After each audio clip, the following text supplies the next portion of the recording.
Welcome to the parody, where we tally up the victims in our favorite media. I'm Cesar, and today we're going through our second kill count split up into parts with the Roblox Ragdoll Show Season 7, which was aired from 2022 to 2023. And you heard me right, this parody is going to be split into two parts. This part will be covering the first 8 episodes of the season before the new intro comes into play. Why the first 8, even though there's 20 episodes? I don't know, just go with it. As I'm recording this, the season is still ongoing, with the finale yet to be remade. It started as more of a Roblox season, which was a refresher considering that Rec Room episodes dominated Season 6. The season did eventually go back into doing some more Rec Room episodes, but those aren't as dominant here. However, previously in the show, there wasn't that much lore. Sure, there were some strange bits of continuity earlier on, but that was mostly just to set up the next season. Sure, there were 2-part episodes and arcs that followed off of each other, but those were only in their own contained episodes and not really brought up again afterwards. Episodes 3 through 5 of Season 4 were own contained arc. Season 4 Episode 3 style even poked fun at it.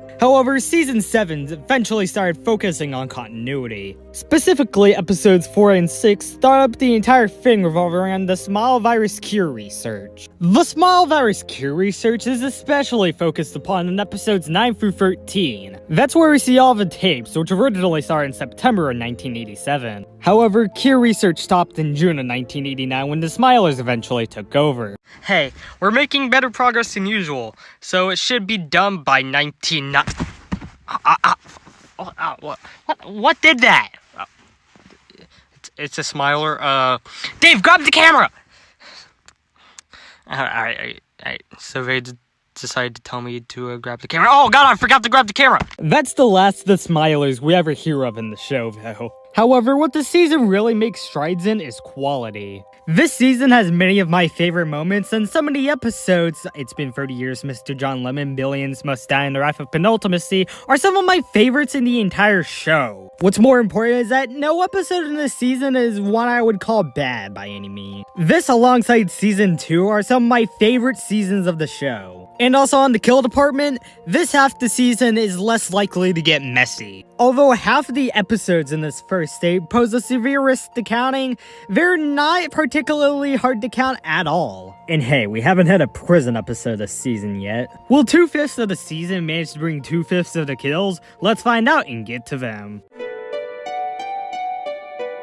The season begins with a previously on poking fun at the fact that Season 6 was going to be the final season at first. After an egregious error, we get greeted to a car ride. The title of the episode is Back to Basics, which serves as a direct allegory for how we're back in Roblox now. And it's also here where it's confirmed that this episode takes place in either July or September 2022. Along with the continuity, this show's timeline is also just a freaking mess. This meow person decides to jump off the fucking car, bringing us the first kill of the season. But apparently these pieces of shit can't even recognize what they're doing is causing my pain. Meow decides to jump off the car a second time, and Shun Cruz is dead too. Quick side note, the Roblox episodes this season were filmed on an iPad mini from 2012, which severely limited what I could do. So for my game selection this season, I had to pick calm games with not that much going on. Alright, if you want this episode's kills, I'll bring them to you. So as you just saw, Chris Wallace just died. Ari decides to jump off the car like a regular Meow. And speaking of Meow, it's never jump off because of, well, ducks. Ari and Meow somehow manage to bring themselves a double feature. Meow manages to die again after stepping a bit too far off from the front. Ari dies because of a fast food recommendation. Then Ari again makes the same exact stay as Meow. And also wanky hitboxes, do whatever this is. Ari then jumps off yet again because this guy's being a weirdo. Oh, Meow's dead too, I guess. That's the end of visual deaths this episode, so now I can actually get into more of the meat. Episode 1, within its 5-minute runtime, manages to bring up some of the stuff that will happen later on in the season. And versus AB guy being a complete weirdo to Ari. Justy is apparently only on this card just so they can go home and get into the regular fit. We can only assume their outfit this episode is a direct nod to Season 6's finale. Eventually, Justy can somehow gauge where her home is and steps off the car. The episode ends with success. Then Episode 2 comes in and decides to take a page from earlier on within the series. Yep, we got another disaster episode up in this shit. It even includes a title card. During this, someone can laggily be seen jumping off the thing. We didn't exactly get to see the first disaster in full view, but that's okay, because we always get more. And hey look, it's McFacto on the loose. The current map is Modest Headquarters, but it's not gonna be modest for long. Especially now with the acid rain raining down at least 10 people outside. With that, she immediately decides to get under into the basement. Along with the acid rain outside, we see somebody's body parts rain down onto the ground. One of the people from outside eventually makes it inside, but he won't exactly last very long in here. The obvious disaster at hand forces him into a corner, and he ultimately succumbs due to the acid rain. It rages on and doesn't claim another victim. Also, there must be some glitch here since like 2 people fall to their deaths even though they should have spawned on the HQ. Whatever man, just count them both. Next up, we're at the game's prison map. The disaster this time is a flash flood. This is sure gonna be fun to count. But thankfully, the only person who spells her in here is Tessa, who accidentally falls onto the ground and dies. But oh, watch this. She tries pushing a person named Fins up, but accidentally somehow manages to do this and die by, I guess, hitting the skybox. The next disaster also takes place at the prison. And this time, it's also liquid acid rain again. That means all of you idiots have to get inside the prison. And shockingly, it's one of the easier ones to survive in this episode in the prison. Doesn't claim anyone until the glitchy fall happens again. I'm not counting that when it happens anymore. But I will count this guy who falls to death intentionally to rid himself of the pain. The next map is the school. And already we have people testing the legitimacy of this location's name. And that's all before the disaster is announced to be a blizzard. I have no clue how these two are surviving this at such low health. Well, all that's out of the way, so the next map is revealed to be the Arch Park. And I swear, if somebody else falls to their death from a ridiculous height, I'm gonna scream, oh my god!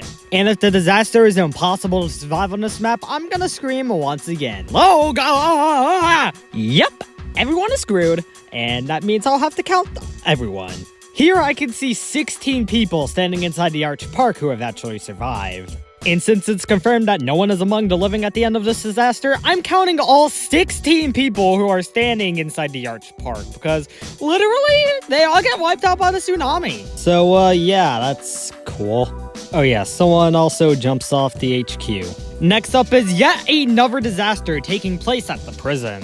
Oh, I think I'm having deja vu about this one. Yeah, just stay on the roof.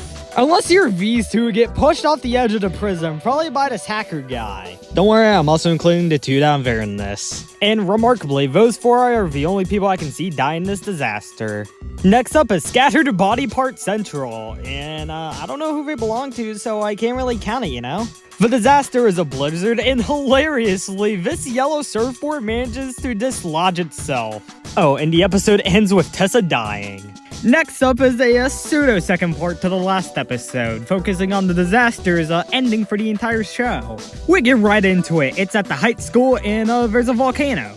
We get more shots that are reminiscent of the disasters that one episode from the first season. It even also gives us a kill when this person touches a volcano rock. In fact, these volcano rocks are just messing up this school's entire integrity. Oh yeah, behind this night guy or volcano rock manages to kill 2 people at the exact same time. Even more impressively, a handful of people manages to survive on extremely low health, and some are even on the volcano. And eventually, there's no more first disaster, ain't nothing more to add to the count. Oh yeah, death caused by glitches or bugs in the game I'm not gonna count, which means I won't count it when Jess gets flung and turned back into a pretty normal human being and just dies by doing that. Hey, at least you'll be able to experience this disaster at the prison. And it's yet another prison flash flood. Are you kidding me? Let's see, there's at least 4 people I definitely know aren't gonna get out of this alive. Oh, make that 5. So to keep things consistent, I'm gonna count the 4 others I could see that definitely weren't gonna make it. Other than those 5, though, no one else died, so I guess it was just them. Next up, we're back at the Modest Headquarters. And in a huge twist, the disaster is actually an earthquake. No clouds to be seen here. And dude, it fucks up everyone's shit. Literally only 3 people are alive by the end. I'm only gonna count the people who are actually on screen for some sort of time. That means 3 people outside, just this girl we were with, another person we can see falling, and this person in the basement. Next map upon us is a furious gas station, which does look to be pretty furious. And it also has... what? I'm not counting that. It doesn't look like a genuine death to me, more like one that just occurred as a result of a bug. Alright, looks like the disaster this time is quite simple, it's just a virus. Against the odds, I can conclusively see no one dying during this disaster. On Fort Indestructible, we get something unprecedented. Just dips out before the disaster due to a bug. Not being counted too. Oh, and it was the meteor shower. Yet again, no one being counted on our list. Moving on. Now we're at Launch Land, which is one of the more fun places because there's always gonna have to be one conclusive death here.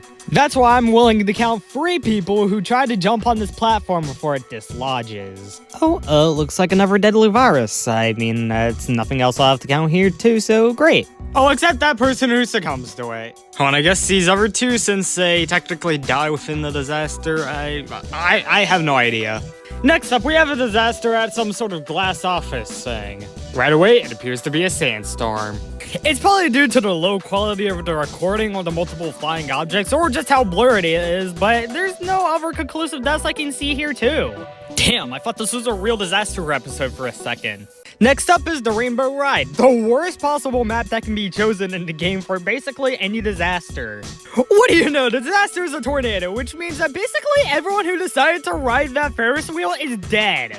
What a way to turn into a disaster episode. So it looks like when they all got on the island, there were approximately 21 people, including Just there. By the end of this disaster, only 7 people had managed to survive out of the 21 I counted. By doing a little bit of math, I can conclude that 14 people must have died in the Rainbow Ride tornado. Way to step up the game. Next up, we're back at the Manic Mansion, which no person battling for a mansion will ever win, because this isn't that mansion, you know? Anyways, the disaster is another deadly virus, which means I'll have nothing to worry. Oh shit, Michael Jackson wannabe Giga Chad's infected and is trying to infect other people. Great. Luckily, I can count no other victims here, so on we go. Next up, we're at the Modest headquarters. What could go wrong? Oh, it's a tsunami? We're going out on a bang, I guess. Like with the Arch Park disaster from last episode, a whole lot of people die here too, and since it's on screen, I'll have to do some more math. Going by the math, it seems that only 4 people survived the disaster. Using the same figure from the Rainbow Ride tornado incident, I'm gonna say that there are still 21 people in the lobby, which means that we can count a staggering 17 here as the Modest headquarters fall down. And I wasn't lying, that's where the episode really ends, just with that. In September 1988, we meet this videotape guy. He's being interviewed about the Smile virus cure research, which I assume is something going on in the area. In the universe, this all takes place at Mount Smile, located in the state of Smiley. Try to guess where we got that name from. The intro plays, which showcases the season's old subtitle. The actual episode starts with security camera footage of multiple areas in this lab over the opening credits. And you better trust me when I say there's a lot of security footage. That includes this dead zombie body we see inside some sort of chamber. The zombies have gotten so loose that they've even managed to start ringing alarms around the lab. Tessa decides to do something about this, so she gets up from the security cameras and gets out of that room. Unfortunately, a group of 2 zombies walks out, so she has no choice other than to run. And then she resets, which would in this case count as a kill since she turns into a zombie. She doesn't realize that until after she gets into the chamber with the door already open, which means she should just get out of there. However, she doesn't really decide to wreak havoc all that easily. Instead, all she really needs is help and a cure for all of her madness. One woman gladly takes up the opportunity and the other zombies just do nothing about it. She waits there for a while, but she gets impatient, so she decides to walk to the cure room. Oh, looks like that opening credit zombie got gassed. Good for her, the lady found a cure, so she's injected with it, which will not count as a kill. She makes sure when we're back there to greet her back with manners, which would probably not be something these other zombies are interested in doing. Quick, try to zoom on the notes that are too small to read. Is this supposed to be the attempts at lore? They're officially trapped in there, which means I can actually say that they're trapped in the research room. Here, we see a woman named Castle dying due to, something. After healing herself due to an accidental outside adventure, they're still trapped within the research room. Okay, guys, I recommend y'all just partake in some activities. Okay, just a little bit of that, and a little bit of that. And bam, we're done. Let's see how my masterpiece looks. Oh my god! Okay, so we're probably gonna give up on making artistic masterpieces. It also seems like that baking guy used his cure on the pink zombie. And it also looks like more and more people are getting seemingly cured. But Tessa makes the ultimate revelation. We're trapped in the research room. Alright guys, step 1. Do nothing about the situation. And the zombies outside are just making weird-ass noises. Even though one of the zombies there is the woman that cured her, and the other one is a pink person, we're not really risking it. Or no, that aged poorly immediately. They absolutely are risking it. Tessa decides that it's not a good idea to be in a room with multiple zombies, so she gets the fuck out of there. And amazingly back into the research room. That's where she heals herself up for a long while, because she did get attacked a whole bit. Afterwards, she then utters the line that you can see throughout much delayed intros of Season 7. Tessa uses the zombies' basic understanding of food to get out of there. Yeah, Tess, not really worthwhile. Alright, so we're back to square one, and there's still a whole lot of zombies. One person had the guts to get out of her, but Tessa is still just on the chopping block. For 10 more seconds, and then she decides to go back to the cure research room. She figures that the poison chamber could be a perfect way to kill a zombie, and she tries to herd one in there, but the zombie gets out before she can ultimately activate it. And sure, I'll count this thing in the background, although I don't know if it's actually dead, and I don't know what it actually is. Anyways, Tessa gets out of there again and gets back into the research room. She's somehow still alive enough to see whatever is going on outside, including a whole bunch of lag. And sometimes, lag kills. She asks her feisty audience of one zombie if they want a cure for their disease. Turns out the one that cured her earlier does in fact want a cure. However, this zombie that just appeared may have to complicate that a bit. In fact, she'll probably have to try her best to get there without getting infected again. She does have an idea, but it'll have to take 4 minutes. Why 4 minutes? I know. Looks like we're gonna have to play the waiting game to make sure she actually comes back within the next 4 minutes. Well, looks like the zombies are grooving with each other, and hey, she's actually back and cures herself. So, that's good. Now what? I guess just start the game all over again. And then when she's done with that game, she walks out of there into a zombie-infested hell. She gets back into the research room with more multicolored zombies before walking out of there due to the impending threat. Alright, so every time you've walked into that room, it's backfired horribly on you. But especially Baseball Logan, as he gets infected by a zombie and somehow manages to get into the research room. It should be a stroke of luck for them that Logan isn't gonna add them to the count. However, they still have a problem. They can't really get to the cure room. However, conveniently, one zombie is checking cameras, so she asks that zombie what's happening in the cure room. Really, after no response to that question, it should seem a bit dire. What's not helping is all these zombie mutant. What the fuck? The woman just blinked! What? Because of this, Baseball Logan hits his fellow zombie brethren with some friendly fire. But apparently that rainbow zombie is the brother of Baseball Logan. So, yeah, there we go. They have an agreement. Even with that, they're still titled in the room. Logan tries slinging some insults away, but it's obviously not going to work on these zombies. Apparently, those insults were the opportunity they needed, since half of them ran out. Success rate, 1 minute back, but those other two, I don't know what happened. That means Tessa's gonna have to get out and start looking for them. The Horde somehow doesn't notice her, so she can make her way into the place's basement. There's a locker room down here for some reason, and this door that opens up to another lab. When entered, it seems to be another cure room. I don't know what's so bad about this. Oh, it's the fact that Cece somehow managed to find a way down here, so now we're all screwed. Until this guy comes in and saves the day when she's cured. So everything should be go. Wait, that guy just got turned into neon green and he has the zombie tag above him. This isn't good. It's a biological warfield in that cure room at this point, so they have nothing to do. Miss the green spot, Tabby. You win, you get up free Robux. She rightfully discerns that it's about time to get out of that room. But at the same time, I don't think I meant going back upstairs. She makes her way back into the research room, only after 18 seconds to get back out after healing. She goes to where she started the episode, in the security camera room. Turns out it's basically just multifaceted chaos as people are running around the place and gassing up zombies. Biological dangers start running about, and it seems that mostly it could be normal, but I don't really know. This person does, however, manage to outrun Sidey Boy. She gets out of there and starts running back to where the research room is, yet again.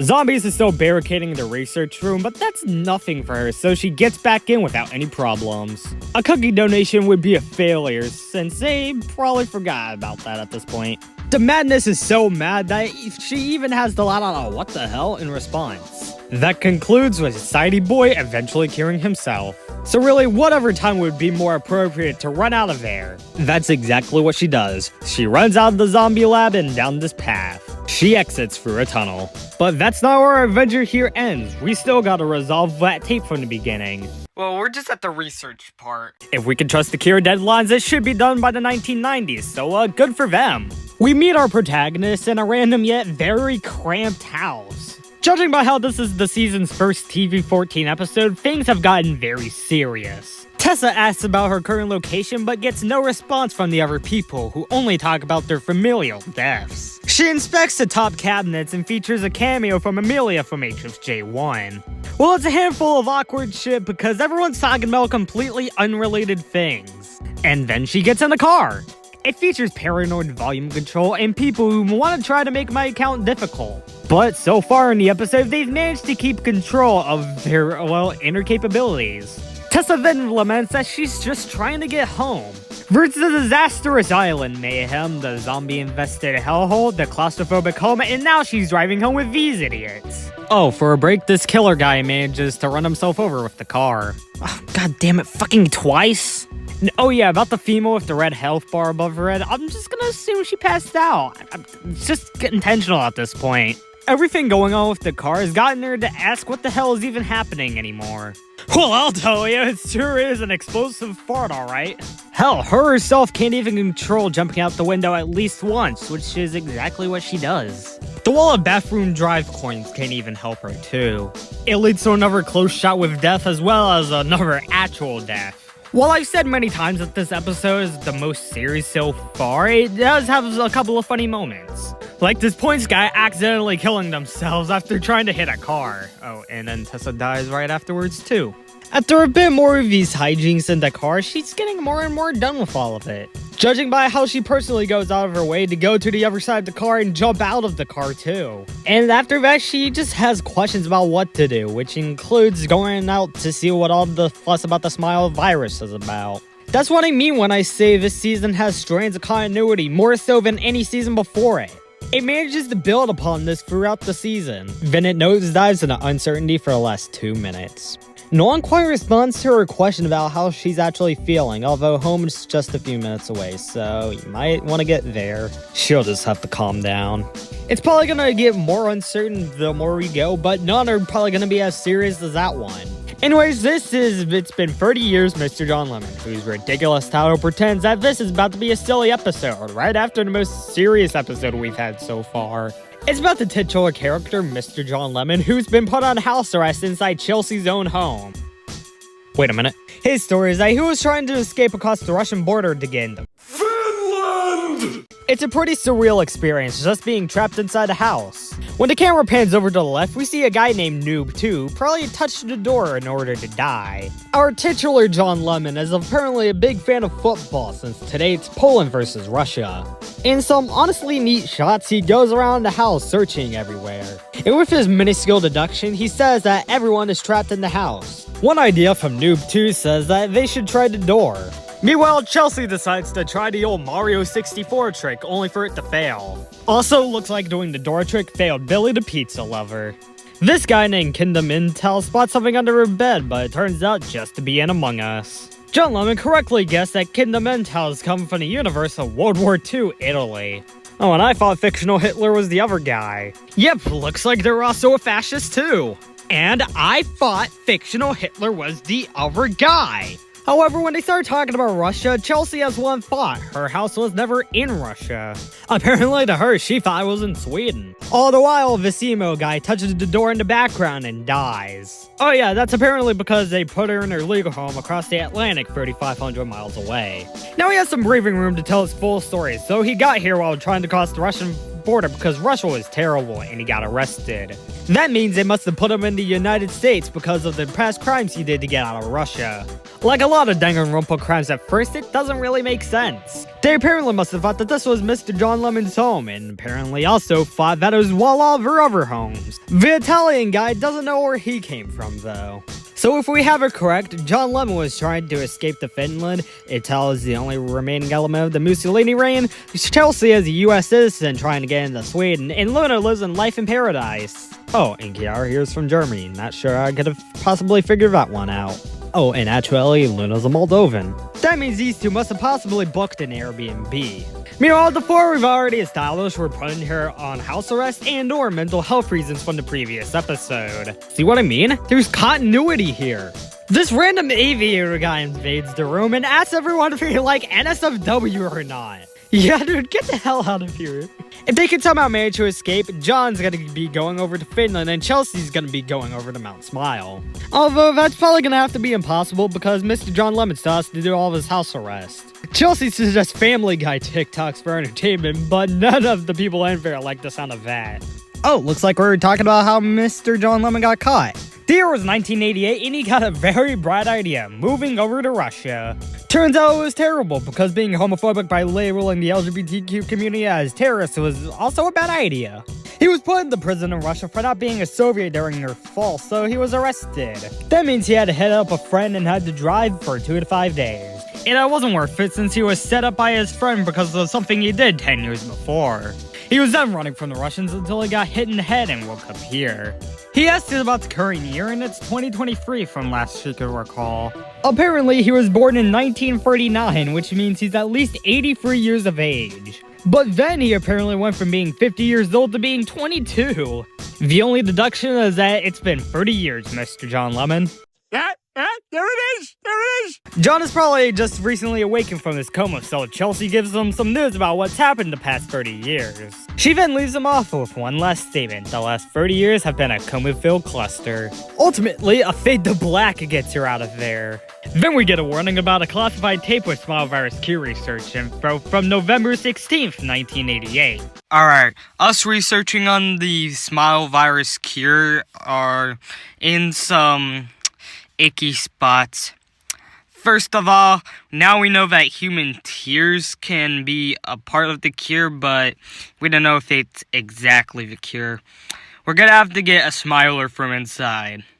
So, y'all better wish us luck. We step up to a mature rating for episode 7, which is our longest episode in the season so far, running 48 minutes. With such a long runtime, I hope this episode has some qualities to it. We got to a purple lighted live action setting where stick figure Chelsea wants to know where the hell she is. She eventually runs into some self-referential artifacts. She needs to know what's above, so she animates herself onto some paper. She meets f***ing Pencil, who disappears so we can add her to the count. That is what the episode itself does, after all. For the power of an editing transition, she gets out the paper. She then checks out what the monitor's playing. The Army's bean supplier and leader is Keegan09412. Oh, Another self-referential artifact is found before we fade to white into our actual episode's meat. And as for all the zombie things we see die here, I'm not gonna put them on the count this time because they're, too bountiful and, you know, they're just kind of bastard skellies at this point. However, I do count people, which means I'm gonna have to include Chelsea on the list when she gets sniped due to a sniper. She gets her weapon back and starts getting shooty with all the zombies, which leads her to saving this woman from this zombie who almost gets her. Their heads getting exploded though almost makes me want to put them on the list. With her dual world proclamation of a weapon, she sees a kill happen down on the ground, this guy with an orange skull. To do the guy a favor, who probably didn't know he even would have gotten it, she kills the guy who will dub as Blue Cap by shooting him a few times. She makes peace with a shielded girl and heads down back to the spawn. She does leave, and I had to skip over a whole bunch of zombie kills, even though there were a couple of good head explosions. Things are getting tense down on the ground as I can count 2 kills, one guy who already was there and one person who gets sniped. And I lied about that number of 2 because one more person ends up dying. And oh, you thought it was over. Another guy gets killed immediately as he steps out of spawn. At least now it's time to escape the war. Oh, and just like, you know, put a bunch of lasers in the zombies' heads. This blue-capped guy, I don't know if it's the same one, walks out of spawn only to immediately get sniped. Oh, to add on to that, the zombies for some reason are now going after the guy who sniped him, and they actually do it. But then kill Blue Cap in the process. Chelsea tries to get a victim of her own when this guy steps out of the spawn area, but out of nowhere, he's sniped by some random person on a helicopter. Over the following course of the episode, a lot of zombies are killed in turn. And for good measure, include a Blue Cap in there, because we couldn't have this episode without that. Oh, wow. Hey, that's not funny, especially when you kill this guy in a killer suit. Looks like that guy right there might have been her 5th kill, but since that didn't update, I can't exactly be sure about that. Things have calmed down again, which means we can still get back to the zombie killing portions. Oh, whoops, looks like I lied, I said that too soon. Oh, it's gotten way more hostile. They even killed the blue cap guy without any real reason to. Oh, unless if he's gonna shoot at you. In that case, yeah, totally shoot him with a pistol at least 5 times and kill him again. We're only a 4th through the episode, and I've already talked about it for 3 minutes, so let's just do a kill speed run. You know, until things like actually get interesting, you know? Killer Suit guy's killed by a zombie. After saving Gus freeing, he's killed too. 2 more victims can be counted then, a guy with a yellow skull and a guy with a purple skull. And 2 more victims also killed by rogue survivors, one getting shot in the back of the head. The same guy with a purple skull and another blue cap, and this other person seen dead next to the sword. And that's the end of the speed run. Now we can actually get to why this episode is called Cartman Idolizer Boogie Woogie. You sound like a freak. Or he watched Hello the Boss, whatever. With this central conflict coming in a third the way through the episode, 16 minutes in by the way, that means a lot of the kills are probably going to take place off screen. Seems like this 8-year-old's trying to get whatever chance they can get to kill Blue Cap. Sadly, to my surprise, it kinda works when he gets shot, probably with some help of some helicopter third-partier. Also, let's listen in on our conflict again, see what's happening. I know you're autistic, but like, bro, okay, just get away from me, bro. Okay, you know what? Cartman's stand's starting to make a whole lot more sense. My god, stop following me, little bitch. Whoa, welcome to Edgy Town. Can you just get away from me, kid? You smell like ass. Oh my god, you know what that reminds me of in some sort of way? Your ass stinks! Also, I like how the person says this. Calling for your mama, little kid? Even though I probably haven't taken the time to consider how they actually sound. You said a slur? How's that even a question? How am I in the wrong? If more action was taken immediately, then maybe this person would have actually got on the count, but nope. Stop being so and literally targeting me. I have my reasons, okay? The person finally gets out of the spawn area, so now they can just wail on this guy and kill him. Oh my god, that is a contender for Amethyst Flamethrower for sure. Stop targeting, just leave me alone, you little dumbass kid. You're the one who went AFK under a tree. I don't know what you were expecting. Chelsea dies again because the person on the watchtower doesn't know what this guy's been up to. They go on fervor rampage up there when they shoot one girl to death. They shoot Chelsea right afterwards. And also Blue Cap? God damn, does this guy not know what that guy's been up to? Now Blue Cap dies again in the watchtower. God, this is getting infuriating at this point. And then a zombie joins on the fun too. When the tyranny finally ends, she goes up to a helicopter and gets a sniper. The other guy's already dead, but for good measure, the Cartman Idolizer gets sniped. While the Cartman Idolizer goes on in the background, the blue cap gets killed by a zombie.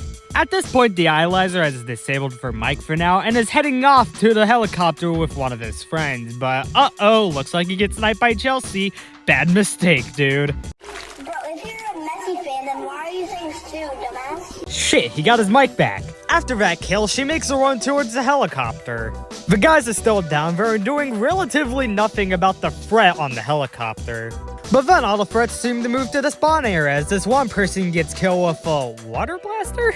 Blue Cat makes it back up to the helicopter but is immediately killed by a sniper. Since Chelsea thinks the other guy did it, he gets killed too. While the conflict continues to still happen, another guy's being waterboarded and just shot from all sorts of angles. Literally one more zombie kill happens before another human kill is recorded for our account with this purple skulled guy. Can you just get away from us? Please just go away. Oh, that's a surefire way to decrease this episode's kill count. Get away from us, little kid. Where is you, bro? Oh, I wish that zombie hit you. Ho ho ho, nice. Let's see what response this guy cooks up. Just block him. Could've saved your ass by doing that 20 minutes ago. Oh yeah, this entire time, there's been a guy who's been trying to kill Chelsea every time she steps out of spawn, but she makes her move to a helicopter. On the top left, when she gets up, you can see a message that makes me very happy. Let's see what feedback Jax from Mortal Kombat has. That's amazing. Oh, yeah, exactly the thought I had. Alright, I guess for the next about 9.5 minutes of the episode, we can do a kill speedrun again. First up is Chelsea's attempted murderer who gets killed by a zombie. Blue Cap and the attempted murderer again when they both get killed somehow. A bearded guy with a red skull.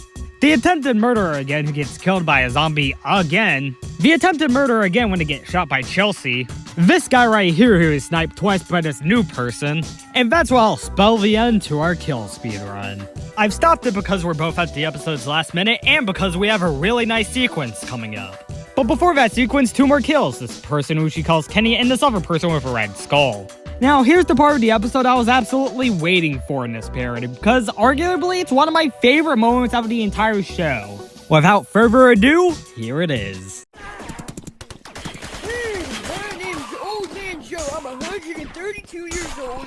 I've fought in almost every war, fought in the American Civil War, World War I, World War II, Korean War, Vietnam War, let's see. Fought in the Battle of Gettysburg a bunch of times. Let's see. I also fought in, the not the Crusade. What was it? I fought on both sides of the Vietnam War. This stinger is completely unrelated from the episode and wasn't even recorded along with it. I'm sad he didn't film a sequel episode that is just following Old Man Joe. Oh, and here there was a literal blinkety missed it blue cap kill from the very beginning of the stinger, so here you go. Now we're at the last episode, what I call the front half of the season, Recblox. Judging by the title, it's about getting back to the Roblox universe. And also spells the beginning to the swearing.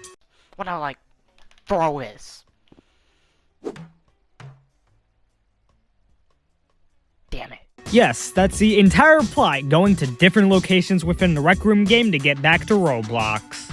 Ever since Season 6, Episode 3, there has been a shift in more Rec Room episodes becoming prevalent. She's noticed this and also wants to get back to the Roblox universe just so she can get the Mount Smile. First up is a wavy hand stage. Aside from the Roblox plot arc, there's a few conversations you can hear throughout. But this is a plot-relevant conversation since she's asking someone how to get back to the Roblox universe. These two prefer the Rec Room universe, probably because you can say Shadow the Hedgehog's a bitch-ass motherfucker and that he pissed on your wife here. Well, Chelsea, these two are very obviously not going to be coming of any use in your adventure. In compensation, we get this nice place by the beach. There's a few nice things about it, especially this watchtower, which leads to a funny moment. Bad thing about this place is you have people like this. I'm about to play a lot of what this guy says within the next 30 seconds, which is basically just a lot of homophobic stuff. So if you don't want to hear that or are comfortable with hearing that, skip to this timestamp, alright? Cool. Yo, shut the fuck up, you lesbian, you fucking nasty bitch. You like your own fucking coochie. You dream of that shit in your dreams. You get a wet dream by thinking of pussy, you fucking weirdo, you pussy. Be quiet, you got a hat on, that's front ways. Be quiet, you little mind. I'm done. Fuck you say to me? Did you say something to me? You fuck. That's right, be quiet. Why did he even do that? Also, how'd that guy even see me? And also, plus, like, what the fuck? The Roblox Ragdoll show in its Rec Room episodes didn't much dwell on how people in the game actually act. This episode right here arguably has a bigger dwelling on it, since we can actually hear more of what that guy says. So did a lot of actual GGF 871 movies, especially the breakout ones, which often had some slurs within them. Particularly the original Breakout from 2022 and Breakout 4, which I had to censor because there were like 4 slurs in 30 seconds there. If you seriously want an uncensored version of what was said in that part of Breakout 4 of it, I'll have to put the link in the description for you. And still, with all that being said, I'll still maintain that this episode has some funny moments. Yo, what the fuck is this, a baguette? Eventually, after all of that finally ends, she ends up on an island where a square remote should be. What the fuck? Oh yeah, this is definitely where a remote and square are gonna be. After that, she ends up in this nice little cabin place. Nothing much from that, too. Then she ends up at Ragdoll's, not to be confused with McDonald's for legal reasons. And, other reasons. I mean, McDonald's parking lots aren't ever gonna have full-on truck battles, so this is better. Even though the truck battles were cool, she has to get out of there now. For some other reasons, she then ends up in a high school to try to get where she needs to go. She then ends up in this lovey-dovey place, which would have been more fitting if this episode were released a month earlier. Or also a month later, which would have been ironic by the 311th day of 2023. Now that community post makes sense. Sorry to disturb you, ma'am, but I'ma just sit up here and watch the view. What a proper gentle person. She then heads over to the Rec Room Lounge, notorious for its massive homophobia at points. But I guess to make up for that, it is home to some of my favorite moments of Rec Room ever. I mean, I'll just play a montage for you of a recording from June of 2022. Ghost potholder. It's how he gets It's how he morbs everyone into more oblivion. You're gonna have to drag me out the bar at closing time. You know what? How come it doesn't make sense when you go? You want bar music? Don't look at it, Batman. Hey yo, sometimes every time you shit, you be farting. But every time you fart, you aren't shitting. What's up with that, bro? Eventually she gets bored and heads back to the Tamansi Island. She then heads back over to the stage. Okay, I swear, fading to white to get back to Roblox actually works. I'm gonna scream. Oh god! Oh yeah, it actually worked, and now she's back in the house from episodes 4 and 6. It's also the host to her episode's only kill, and even then it's an accident. She then proclaims that she's getting out of there, and that's how the episode ends. Back in episode 3! I missed 2 kills, so right now I'm just gonna count them and move on. So anyways, the back half of the series begins with just an explanation 33. As is promised by the title, it's basically just a lore pickup after the past 8 episodes. We're not even at the true halfway point of the season yet, and we're already just getting a lore drop. Just goes to show how insane it's been so far. Even though it was a promise made basically back in the very first episode, she's finally going back to Mount Smile. But these damn people just keep on exploding. And she starts it off with the frickin' dorm room talk. And after that, starts it off from the very beginning. Season 1, Episode 1. That also seems to be the case with his new intro here, and oh my god, what is this?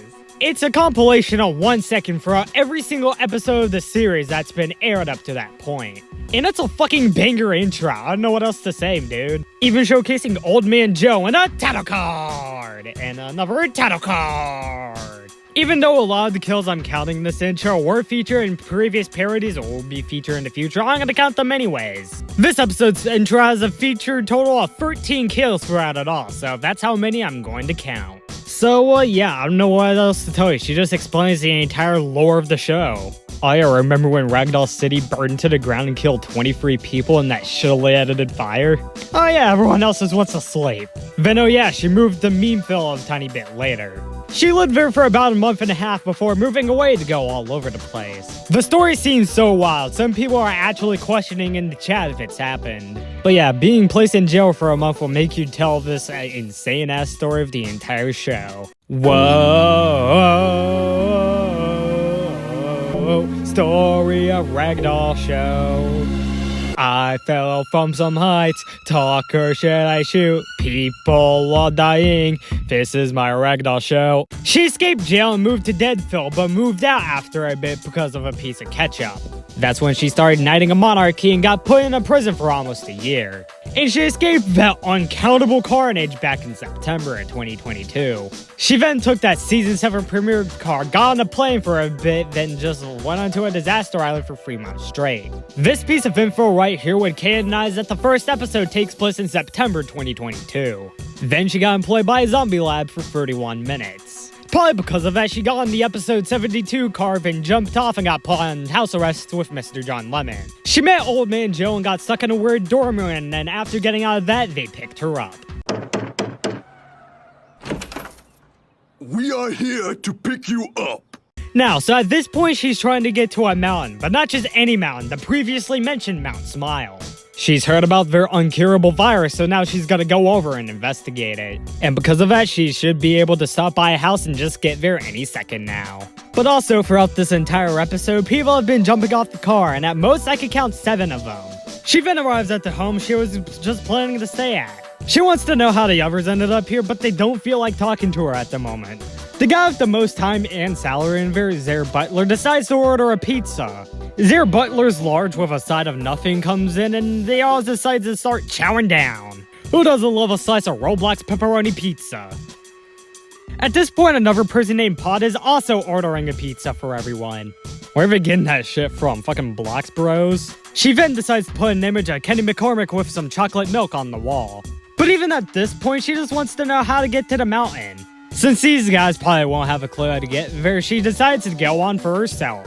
She gets there before you realize that all of this is like 10 minutes before the episode ends, because all of these episodes have her intros like fucking halfway through. She turns the sign into a cure research station and decides to get through the mountain. This guy named Gurk ends up being the first of so many kills we'll count throughout these episodes. The way through this place is just nuts, and it requires a whole bunch of coordination, or hand-eye coordination, whatever you want to prefer to use. Oh, and Roblox skill, because if not, you might be held up by your neck by one of the smilers. That includes transformation to a smiler, which counts as an infection, so it will be added to the list. The resulting profanity will not count as a separate kill. Although by the looks of it, it might seem like she's at home with this club. I don't know if that's what happened to that guy though. On the other side of this here mountain, there's a few arrows that can pierce out to kill smilers. And Chelsea gets a hit, even though she herself is a smiler. But of course in the Roblox Ragdoll show, she absolutely hates being a smiler, and even that spear won't work. What it takes is a fall through her world and I guess burning to death.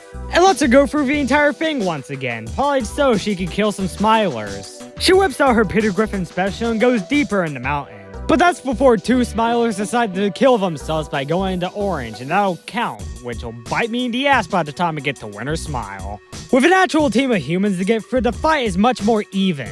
Even like another Chelsea infection and a train going through the station. At this point, it's too late to go through the entire mountain again, since there's a mountain a-rumbling. The mountain collapses, claiming the lives of 8 at most. Cheat code to high kill counts is just run into collapsing mountains. The next place to generate is this place that kind of looks like the Coliseum. The place claims the lives of 2 smiler or human people, and while Chelsea just barely makes it out, she still has a lot to go through. Including facing off against the impossible to face off against Horde. She'd know they're impossible to face off against because she just got infected. Although she immediately dies after, so I'm only counting her as 1 kill along with this one other smiler. She sets a goal for the other humans, and it's to take back the fort.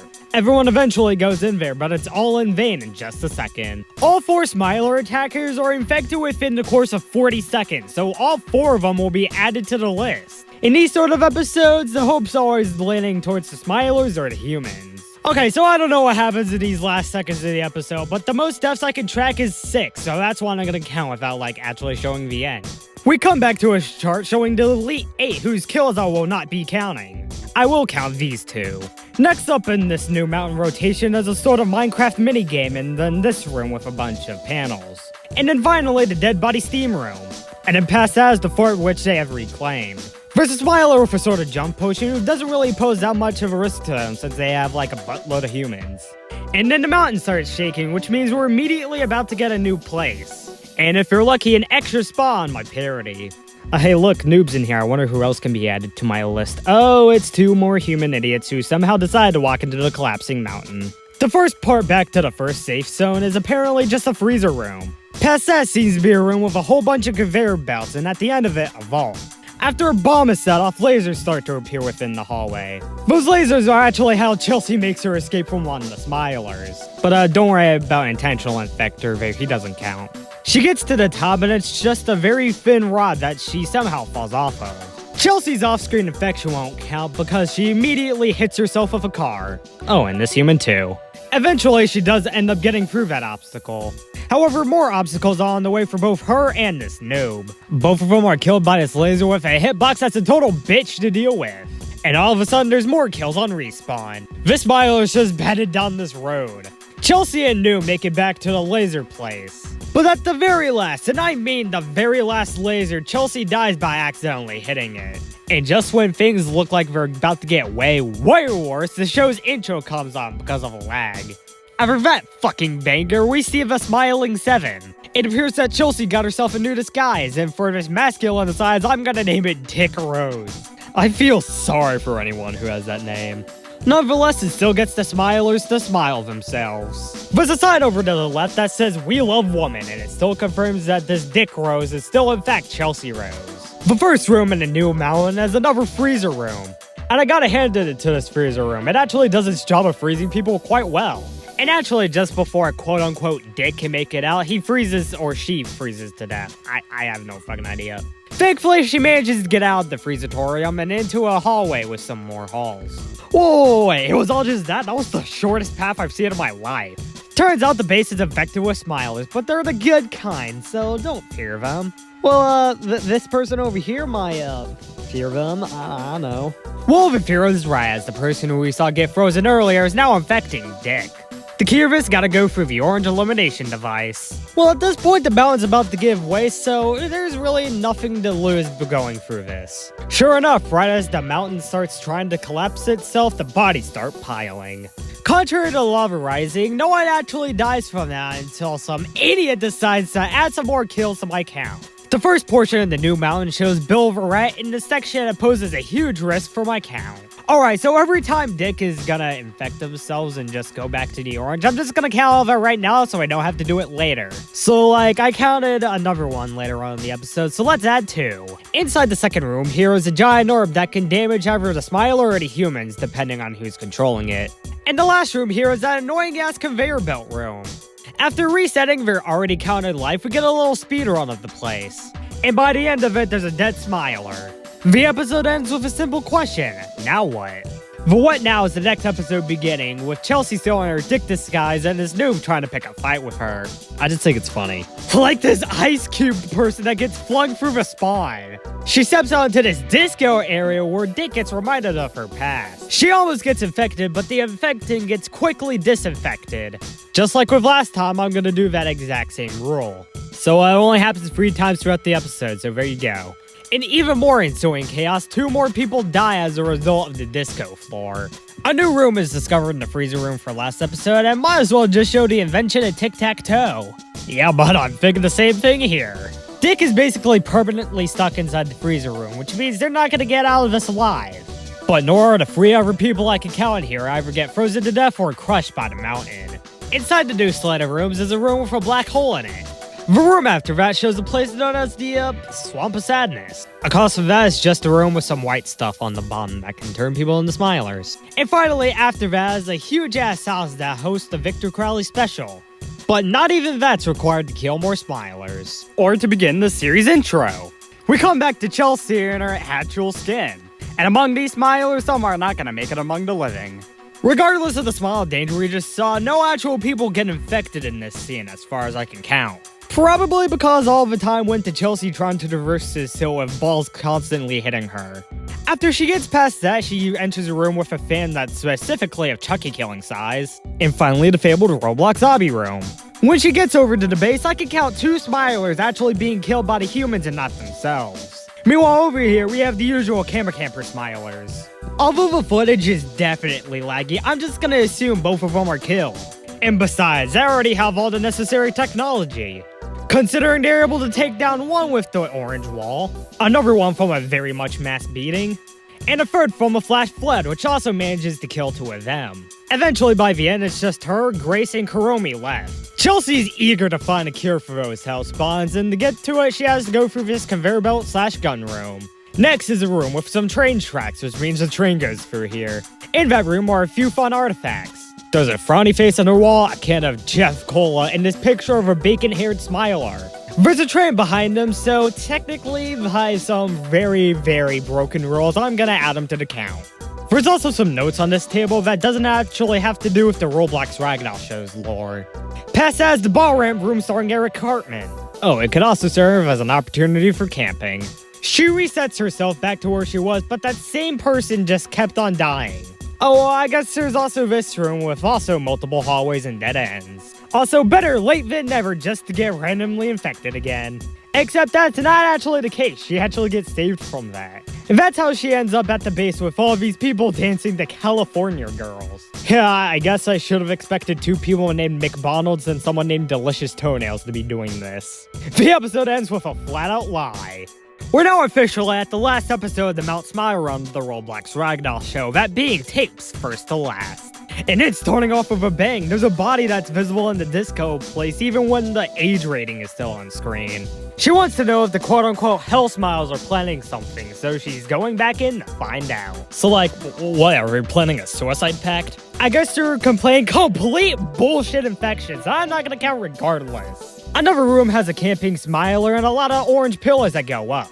Up next in the rooms is the same exact ball hill, except with some more technicalities. Then lastly is either the maze or vent room, I can't really tell in this layout.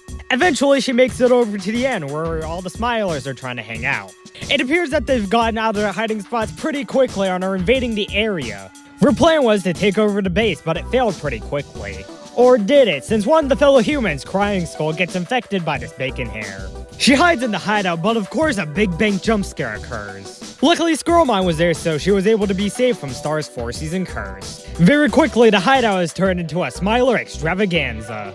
Turns out, Star's pen was only getting started right then and now. That means Squirrelmine and Chelsea have been affected. Also, this episode is 19.5 minutes long, yet only 4.5 of them were spent on this opening. Like, I wish I wasn't filming on such a low-quality iPad, because this could have gone on to be one of the best episodes of the entire series. In fact, if everything just went right here, I could have even turned it into a sequel to Winter's Smile. This could have been a banger! But no, my crappy 2011 iPad mini just couldn't handle such greatness. So that's how the episode's best part was only relegated to 4.5 minutes, even though it wasn't supposed to be that way. But no, instead it takes another interesting approach, showing you all the tapes from the past. We're an hour into the parody at this point, and we're finally at the part I was telling you about in the intro. It's my lore time, motherfuckers! So get ready, I'm about to do a lore drop. First of all, someone organized an entire group of people to get the Smile virus a cure. And judging by how this tape was in the same year the Bite of 87 happened, it could have been done by 92. The next tape is on Halloween night 1987, where some of the people are gone, but the people there did make a bit of progress. We now know that they can be killed by the color orange, specifically translucent orange walls. Hey look, I actually poked fun at the fact how that's their main method of murder and how it's so fucking dumb.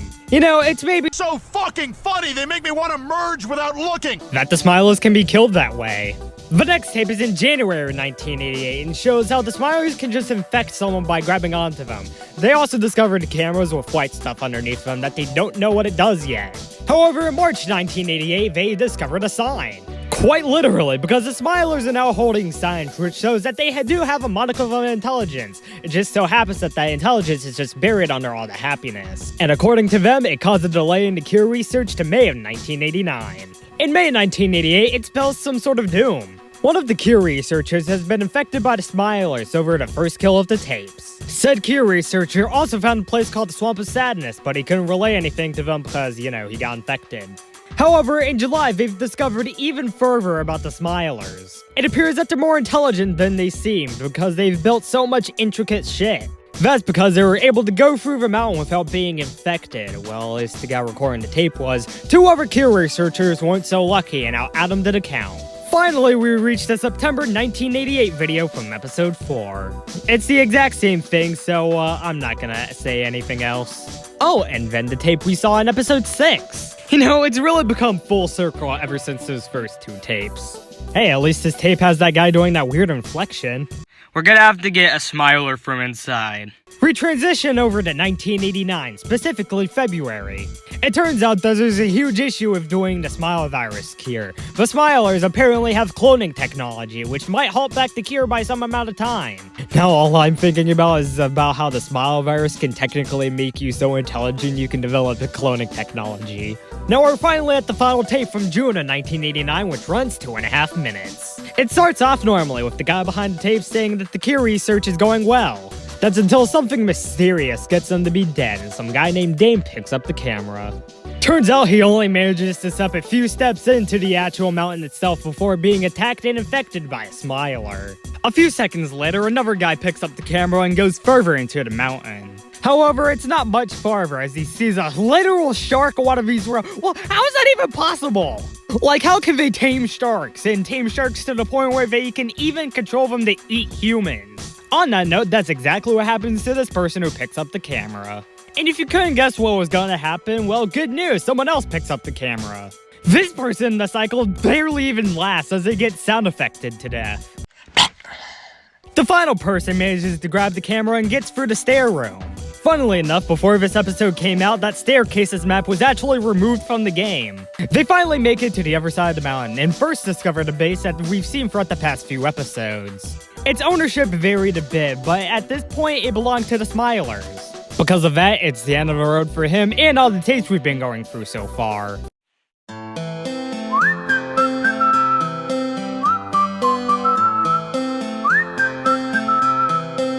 Can you blow my whistle, baby, let me know. Now we're back to the mountain for the last 6 or so minutes of the episode, and our first room is the logging room.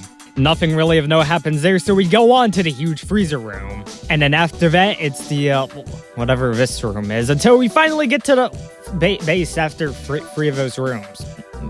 Seems a bit weird. Turns out a Smiler was hiding inside the base, but they quickly kill themselves with the orange. Oh, look out, potion breaker jump scare. I'm also not going to count that since there was like 0 reaction time. It just seems a bit unfair. In brighter news, she quickly goes back to the start. However, they actually do get a Smiler kill from themselves. They join the logging industry, and in the background we can see a Smiler drop into that fire hole. However, one Smiler kill for her in this episode wasn't enough. She just needs to get another. That's what she does to this Frozen fan who almost infects Deathly Shadow. And instead of killing more after that, she just simply narrowly avoids them. Oh, nope, she was just saving them all for the base. A simple tap of orange will do for you. For this other guy, nah, a tap of happiness will do. Chelsea gets the genius idea to step halfway through the orange to try to get a Smiler to infect her. With this guy, the true meaning of the plan was revealed. The plan works for some more Smilers. In fact, over the next minute, the plan works for 5 more Smilers by my count, so that's what I'm going to go ahead and add. The situation's getting more and more dire, as Smilers are trying to infect people more and more. However, in the final shots of the entire Smile Arc, we see some big bullshit. They somehow were able to save Chelsea in time before she got infected, so that's the final kill I'll add. And sure, I guess these two. Really, it's just a whole big grand spectrum of bullshit. Oh, and for fun, let's also add the person who caused all the bullshit to happen. And finally, the Frozen fan, so we can add 5 more. The first 3 minutes of episode 14 are in live action, as I decided to film them in, like, real life. She discusses how she got kicked out of the mountain and...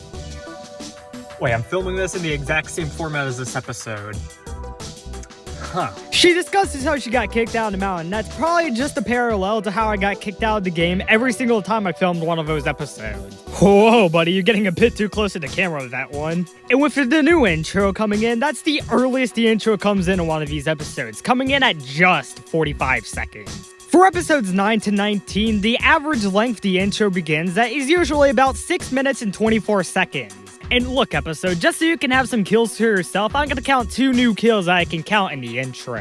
When that ends, we get more live action shots inside the house. Because of the Mount Smile kickout, she has less and less options for what to do at this point. She tries going on the Mario Kart 8 grind and drawing, but it doesn't work. Eventually, an idea comes out as a result of the real iPad mini used to film all of these. It gives us just the number 23, or better yet, Dick Rose. And if you couldn't tell from the amount of people ragdolling their asses off, this is the last Ragdoll episode of the show, which truly brings into point how little Ragdoll there was outside the first season. Hey, I'm just happy we got another Ragdoll episode in general. And oh hell, she even remembers season 4. I can't really talk about that much since this is an 11-minute episode where not really that much happens. And plus, outside the 2 kills I decided to count at the intro, there's really none in this episode at all. So yeah, that's it with season 7 episode 14. Now, after 5 hours and 20 minutes, this is the last turning point of the entire season. Now it's very as well going to be just a back to basics kind of thing. I also forgot to mention this, but in the middle of episode 13, we reached a halfway point of the season in terms of runtime. Yeah, this thing really is fucking 10 hours long. We start the last 6 back in Rec Room with one of the best titles of the entire series, Get a New Waifu. I don't even know if that title aged well or aged poorly. All I know is that it's good to be back in our old flick setting again. And it feels great to see what an old version of Murder v3 was like before it got updated drastically. Also, watch out for this woman right here. She comes back later in the episode in a not-so-fun way. Aside from that plot thread, this guy gets kicked out of the game for quote-unquote not following the game rules. Oh, to me it kind of looked like an execution, particularly because of the Danganronpa music playing in the background. More specifically, it uses music from the third game in the series, Killing Harmony. You know, the one I said had fictional Hitler in it 40 minutes ago. Anyways, that doesn't really matter here. What matters is the murder mystery. The power came back on earlier than expected, which means that— oh god, that's a body! Forward on the count, since I suppose the killer went— They meet up with the detective to tell them about the discovery they made within that hallway. Another blackout occurs so someone can make a little Byakuya treat. However, unlike all the other flicks, I'm not going to add any of the people who were killed in the blackout to the count here. We couldn't get a definitive number after all. The second game begins with Chelsea as an innocent. Yet again, everyone meets up in the main hallway to discuss who the murderer could possibly be. Could it be this guy with glasses? No, too casual. Could it be cancer patient Carl in the kitchen here? No, he seems good enough. And it's definitely not last round's murderer Sid, since she's the detective this time. After that blackout, possibly like half the servers in the kitchen. Nope, half of the servers now in this hallway. However, even with all those people in the hallway, no actual murderer can be discussed right now. Oh, never mind. Never mind. I can actually add 3 to the list based on the number of people I saw in that hallway at the time. However, one of the murderer's decisions definitely was a right call. Because I'm a lesbian, Nickel. Okay, if this guy doesn't bite the dust, I'm going to explode. Let's just see what roll Chelsea got and see if it's okay. Oh, looks like the hands of fate fell on the fucking lucky hour. Like, holy shit, you already know who her first victim's gonna be. Sure enough, she finds the others, and cancer patient Carl is the detective. After getting a good clue in the bathroom, she runs into this guy and I guess Cyrax. She quickly gets past them and into more sections of the mansion. It's a pretty intense mansion battle to find this guy, and oh, there he is right there. However, a standard kill in the open like that would have been way too risky, so she starts a blackout. Turns out she actually made her plan succeed as she kills Icy Seal. The best part about the kill is how the guy just instantly says a swear word. Yes! There's really not that much to do after that murder, so they just hang out in the main hallway for a while. Meanwhile, the detective is interrogating suspects and trying to figure out who the murderer is. They aren't getting that out of anyone's asses here, so it's just back to the drawing board. While the detective's doing that, she could have easily just gotten in and way more kills on her own, but nope, it just looks like it's only Icy Seal. And now it's back to doing absolutely nothing. And oh yeah, one of these guys is talking exactly like Kermit the Frog. you don't understand the uber instincts of my uber autism. Observe. Anyways, because basically everyone else left except the detective, it's these 4 left in the hallway now. Anyways, with everyone zoned out, Bad Karma decides to make her move. You don't want to know. I'll do things to you. Sick fucking ass bastard! And I mean that in the most negative way possible. I'm taken. I don't care. Okay, I don't care how bad the method of murder is or if it's in front of a bunch of people. I need this motherfucker killed now. Whoa, yes! Woo! Yeah, baby! That's what I've been waiting for. That's what it's all about. Woo! We're making a unicorn take a shit. Woo! This is what fun is about, baby. Anyways, what I also like about this death is that none of the people on the table give a fucking shit. Well, one bad thing about this episode means the episode goes down from here. Alright, I guess, wait, who the fuck were you? Pup? Just saw it happen in the corner and she doesn't care about it too. Hell, even the detective, cancer patient Carl, just doesn't actually give a shit.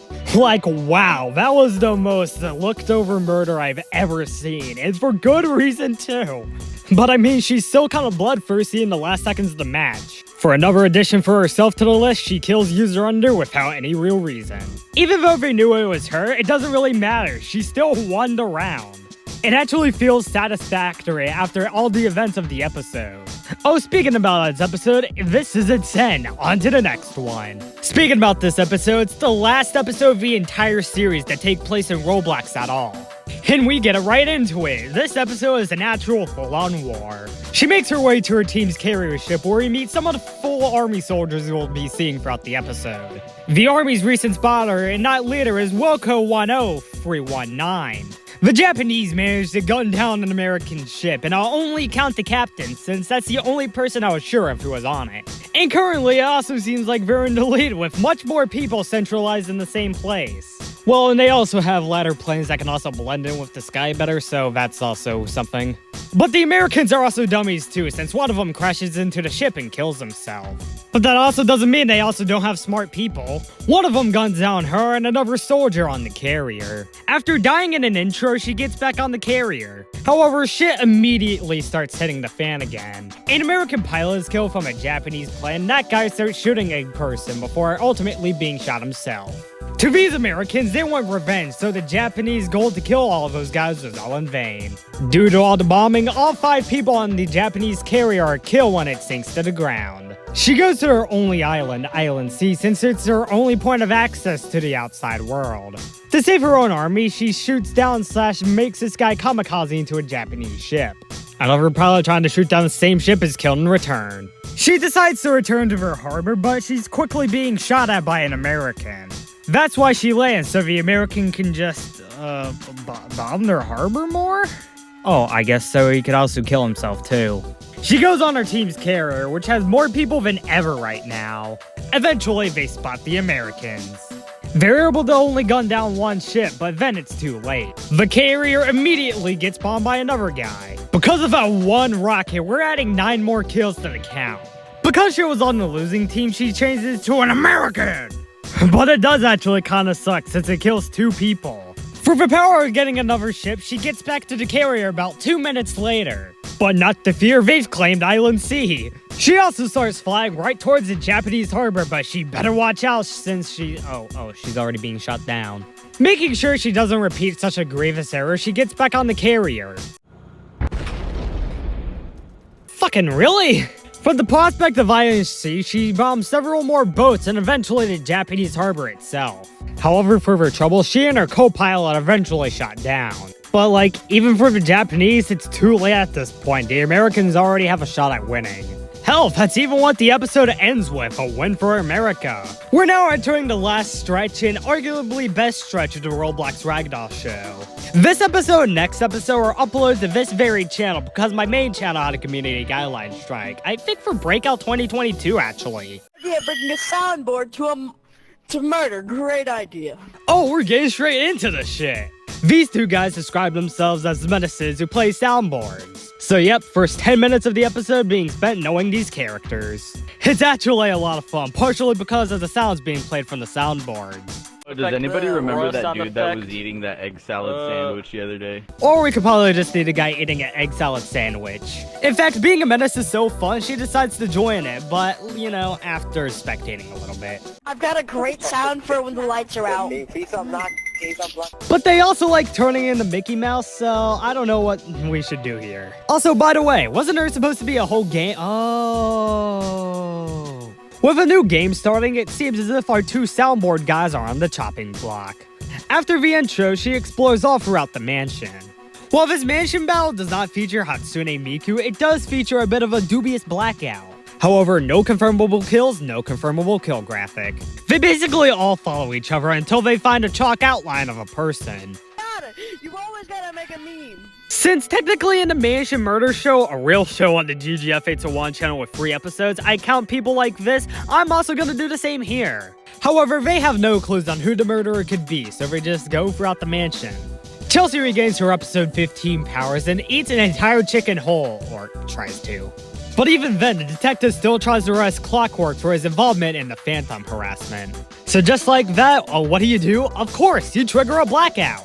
Oh, and casually just kill off the main character right then and there? Yeah, that's also a pretty good sign that someone's a murderer. It's also a good sign that we finally get to meet the other part of the title, Uncle Cesar.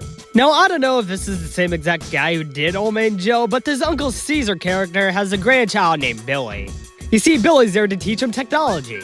And he also may be an alcoholic, but oh well. Such drunkenness and confusion might also be tied to his birth year. 1393.